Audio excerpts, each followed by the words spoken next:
దీర్ఘకాలిక మొండి వ్యాధులకు మెడినైన్ హోమియోపతి ఆయుర్వేదలో పరిష్కారం. మెడినైన్ అంటే సంపూర్ణ ఆరోగ్యం, పరిపూర్ణ విశ్వాసం.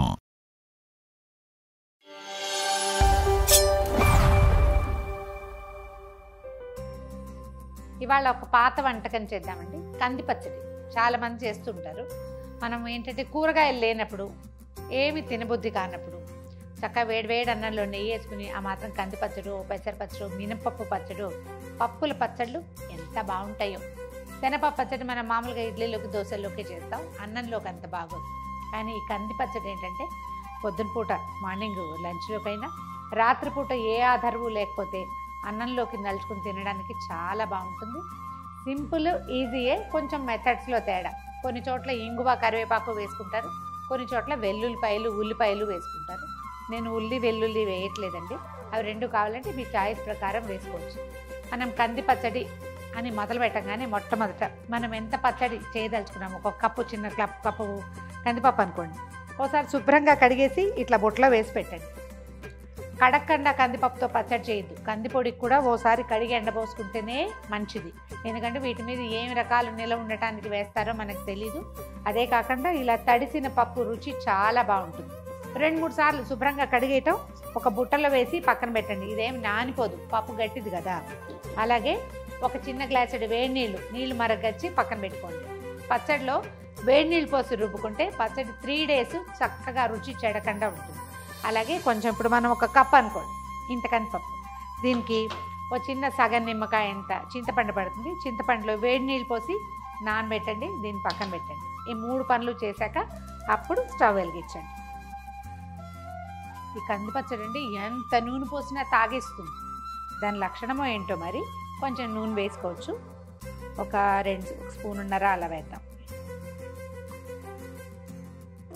దీనికి పై తాలింపుల వ్యవహారం ఏం లేదండి. పైన సౌందర్యానికి ఏం చేయం, మొత్తం సౌందర్యం అంతా మూకుడులోకి వెళ్ళిపోవాల్సిందే. ఒక 1/2 టీ స్పూను ఆవాలు వేద్దాం నూనెలో. అవి చిటపట్లాడుతూ ఉండగానే మనం కడిగి పెట్టుకున్నాం కదా, ఇది చూడండి, తడి లేదు, అలాగని పొడిగా లేదు. నా చేతి కొంచెం చల్లదనం తెలుస్తోంది అంతే.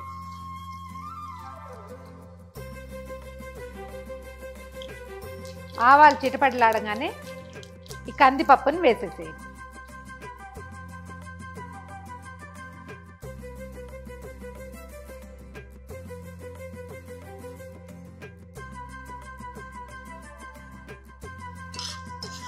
పచ్చి కందిపప్పు వేయించి చేసుకుంటాం మనం. ఒకసారి కడిగి వేయించి చూడండి, దీని రుచి ఎలా మారిందో తెలుస్తుంది.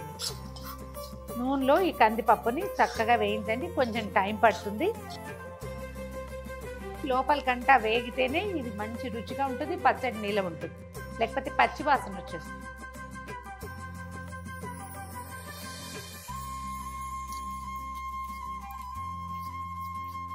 ఇది ఫ్రిడ్జ్లో పెట్టక్కర్లేదండి, పెడితే బాగోదు కూడా, చతికిలు పడిపోతుంది కొంచెం. అందుకని జాగ్రత్తగా బాగా వేయించుకుంటే బాగుంటుంది. చూడండి, పప్పు వేగింది కనపడుతోంది, ముదురు రంగు.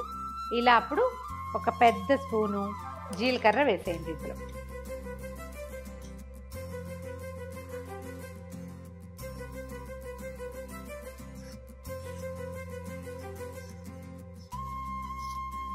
మిరపకాయలు ముందే ఎందుకు వేయలేదని అడుగుతారు కదా, నల్లగా అయిపోతుంది, పచ్చడి రంగు మారిపోతుందని.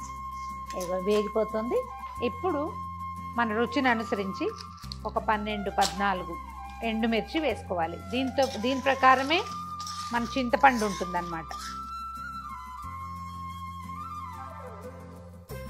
మిరపకాయలు వేగిపోయినాయి చూడండి, గలగల్లాడుతున్నాయి. ఇప్పుడు సరిపడా ఇంగు వేయండి. మీరు ఇంగు వేసుకోదలుచుకోకపోతే వెల్లుల్లిపాయలు ఈ స్టేజ్లో వేసుకోవచ్చు. మంచి కమ్మని వాసన వస్తుంది. ఇప్పుడు ఏం చేద్దామంటే ఒక 2 రెమ్మల కరివేపాకు. దీనికి ఏంటంటే మనం కాస్త రుచితో పాటుగా కొంచెం న్యూట్రిషన్ని యాడ్ చేయటం. ఇది మొత్తం కలిసిపోతుంది కదా, గ్రైండ్ చేస్తే కనపడదు, రుచి బాగుంటుంది. కరివేపాకు వేయకొనివ్వండి బాగా.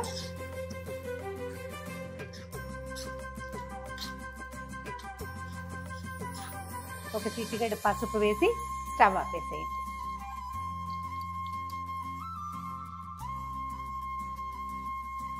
సో జనరల్గా నూనెలో వేస్తేనే దాంట్లో ఉన్న కర్క్యూమిన్ ఫుడ్లోకి వెళ్తుందంటారు.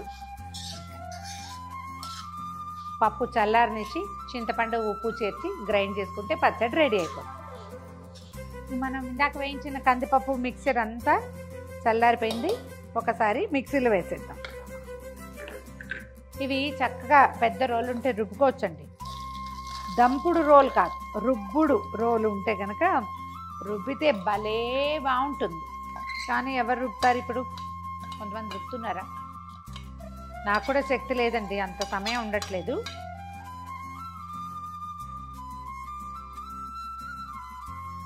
గ్రైండ్ చేద్దాము. ఇదేంటంటే మెత్తగా పిండిలాగా చేశాక అప్పుడు నీళ్ళు పోసుకోవాలి, ముందే నీళ్ళు పోయకూడదు. ముందు ఒకసారి గ్రైండ్ చేద్దాం.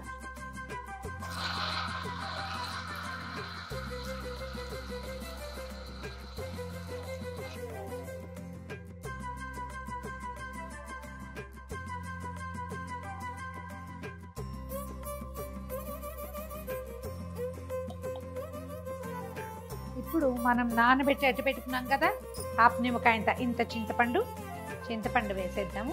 సరిపడా ఉప్పు కూడా వేసేద్దాము. ఎలాగో మిక్సీలో వేసినాం కాబట్టి రాళ్ళ ఉప్పు వాడుకోండి, ఈజీగా ఉంటుందని నేను మెత్తటి ఉప్పు చూపిస్తున్నాను. నేనైతే ఇది వాడను, రాళ్ళ ఉప్పే వాడుకుంటాను.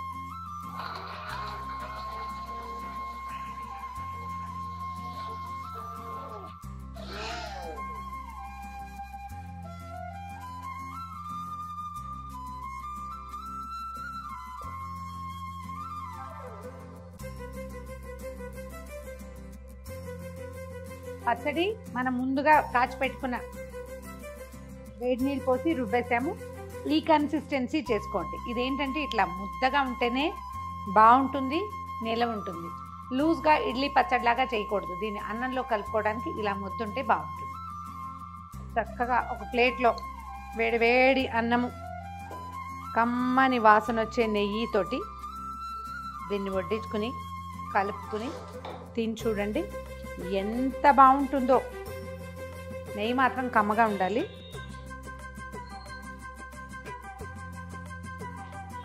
ఈవేళ ఫస్ట్ టైము స్టూడియోలో తినడం చూపిస్తున్నాను చూడండి.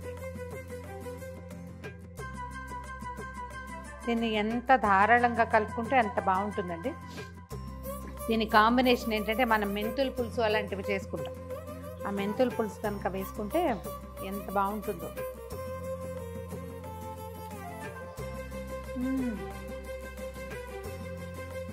ఎక్సలెంట్గా ఉంది, ట్రై చేసి చూడండి. మామూలుగా మీరు కందిపప్పు పొడిగా వేయిస్తారు, ఇవాళ నూనెలో వేయించాం కదా. ఇది ఎలా ఉందో ట్రై చేసి చెప్పండి.